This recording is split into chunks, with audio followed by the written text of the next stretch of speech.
Welcome back to another episode of Culture First TV. It's your boy Wes. Thank you for tuning in. Make sure you hit that like button, comment, and subscribe. I wanted to do a different video today just because today makes 1 month of me doing YouTube. And during that month, there were a lot of ups and downs. I was second guessing myself. I didn't know if I wanted to do YouTube. So I thought that for everybody out there that either has a channel or was thinking about starting a channel, I thought that this video might add some type of value or a different perspective from someone that has just started YouTube and has only been doing it for a month. So I wrote down a few things that I wanted to talk about. So the first thing I want to talk about is why I started YouTube. So the style of YouTube that I do is more so public commentary, talking about hip hop news, current events, popular culture, and things like that. I wanted to get into that because that is also the type of a lot of times the type of content that I consume when I'm watching it on my phone or I'm watching it at home. And also those are the type of conversations that I actually have with my friends. We're talking about what's going on with this rapper, what's going on in popular culture, more so like barbershop talk. And I thought it would be interesting for me to kind of just start my own YouTube because I'm having these conversations anyway on the phone. So that's a little bit why I started my YouTube. Um, the second thing was that obviously when you start YouTube, yeah, you're doing something for fun. It's something that you might enjoy doing, but you also want to benefit from it as well. Like, as you know, YouTube has something where you could be monetized, meaning that, you get paid for doing YouTube, but they also have some requirements. And I'll insert that right here. Some of the requirements are that you need to have 500 subscribers, and you also need to have 4,000 watch hours. And I know that people that do long form videos like vlogs and things like that, it's easier for them to get those 4,000 watch hours because if you're doing a vlog of a trip or a day in the life or something, and your vlog is 30 or 45 minutes and you're making X amount of videos, then I think that it's easier for you. But for me, I'm only doing short videos. Like my videos are anywhere between 5 to 10 minutes. 10 minutes is like a rare occasion. I only think I have about one or two videos that are about 10 minutes. Most of my videos are about between 5 to 7 or 5 to 8 minutes. Something else that I wanted to talk about, my most watched video. So ironically, my most recent video prior to this one is my most watched video at this present day. I think today's March 1st. I think it has about 2,000 or 2,100 views, which is the most I've ever gotten. Um, and I was trying to figure out like why. I had covered similar topics before. I had the video that has the most views for me right now is the video about me talking about Damani T.I.'s son doing a diss song on 50 Cent. I had been covering that beef. I talked about King doing a diss song. I talked about 50 and T.I. going back and forth. I talked about 50 Cent getting into it with other rappers and things like that. So I'm really just trying to figure out what made this a little bit more interesting to some viewers.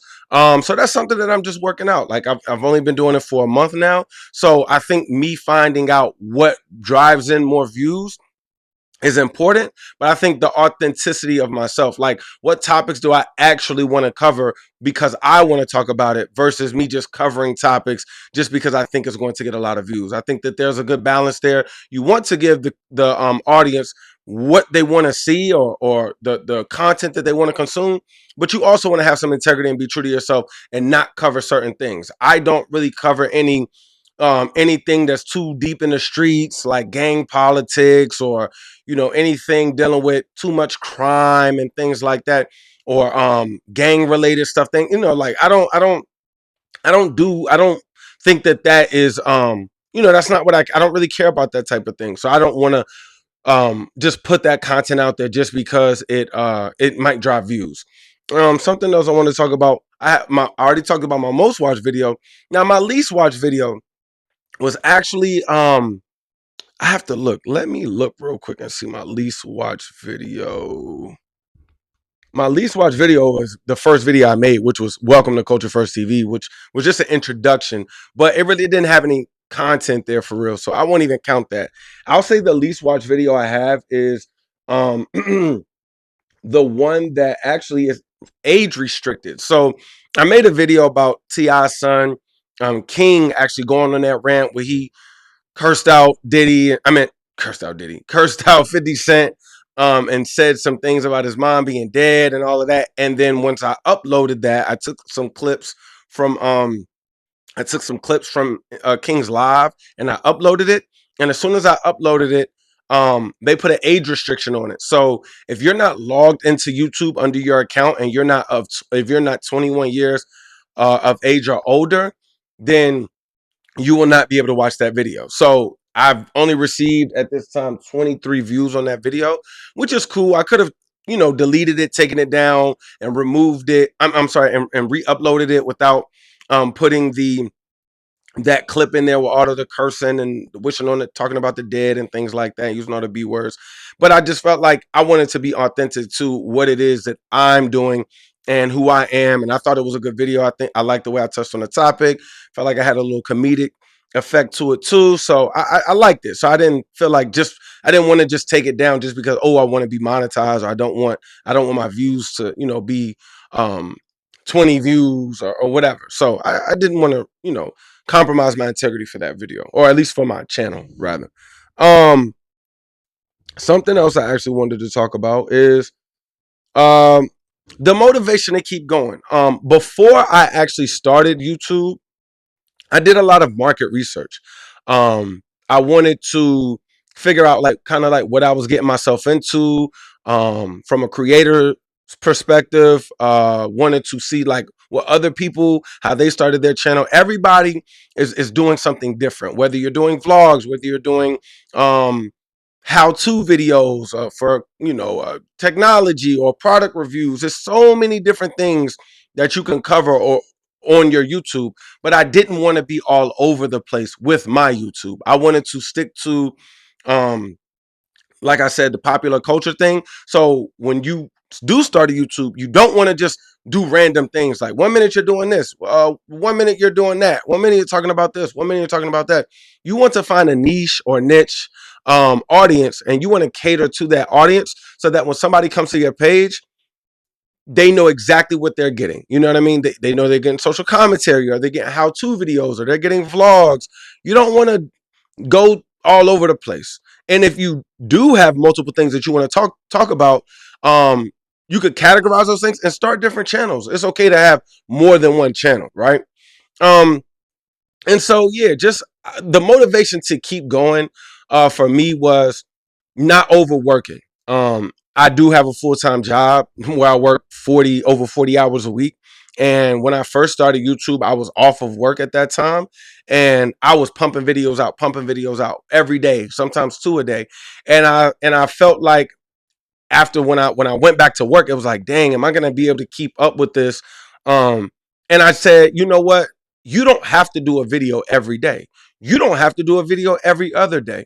Just focus on doing the videos that spark your interest, the things that you feel comfortable talking about, or you can add your coach, your um you I can add how I feel on the video or whatever, like my perspective and things like that. So I thought that that was important for me, um just to keep a steady pace, keep going. I'm looking for longevity. It's not about the monetization per se with me. It's more so something that I actually enjoy doing. At first it was kind of rocky getting on the camera, didn't know if somebody was going to see it, always second guessing. But you don't want to second guess yourself when it's something that you might be interested in, or something that you honestly just want to do. And they say just do it. I there's so many videos that I watch. It's like, oh, you don't have to have a perfect setup. I've gone through different microphones. I had the microphone in hand that people usually use for like um food reviews, or they're just out running around or whatever. And so I switched to this mic. So thinking that you have to have the perfect setup before you start your YouTube is a big mistake. Don't worry about that. Just go ahead and get started. And as you go, your flow will come and you'll find different, products, or you'll find different hardware things, microphones, setups, whatever else that you might need to run your successful YouTube channel. But the biggest thing is just really just to get started. And I took that advice. I did want to kind of come in a certain way. I have a certain type of presentation, but I didn't want to get so caught up in making sure that everything was perfect. Everything doesn't have to be perfect. You could just start doing your content, and hopefully as you continue, you will see the growth over the next month, 6 months, or a year. So As you know, on my videos, I say I don't want to be long-winded, but I do want to say that I honestly have goals, and I do want to write these goals down and have well, they're written down in my head. I don't actually have it written down on paper, but I want to have 500 subscribers. That's a goal because I want to be monetized. I want to have 4,000 watch hours. That's a goal of mine because I want to be monetized. Not because I'm doing it for the money, but because who wouldn't want to be monetized? I mean, like if you're doing something and you're spending time, money, and energy, I've spent hundreds of dollars just getting a setup. From my phone, I upgraded my phone to using an iPad so I can kind of see myself. You guys can't see it, but I can see myself while I'm recording because I'm using Final Cut Pro to record myself. Good microphone, good table setup, good ambiance in the back. At least I like to think it's a decent ambiance. Cool, right? So yeah, just don't get caught up in too much of the nuances or the small things that really don't matter as much. Just get started um, and focus on your YouTube. Focus on your passion. They say if what is it saying? If you don't work if you do what you love, you'll never work a day in your life. So that's what I'm hoping that this can maybe turn into. I don't have any plans on quitting my day job or nothing like that, but I would love to be able to have some additional income from something that I enjoy doing. And as I always say, I don't want to be long winded. Thank you for tuning in to Culture First TV. It's your boy Wes. Peace.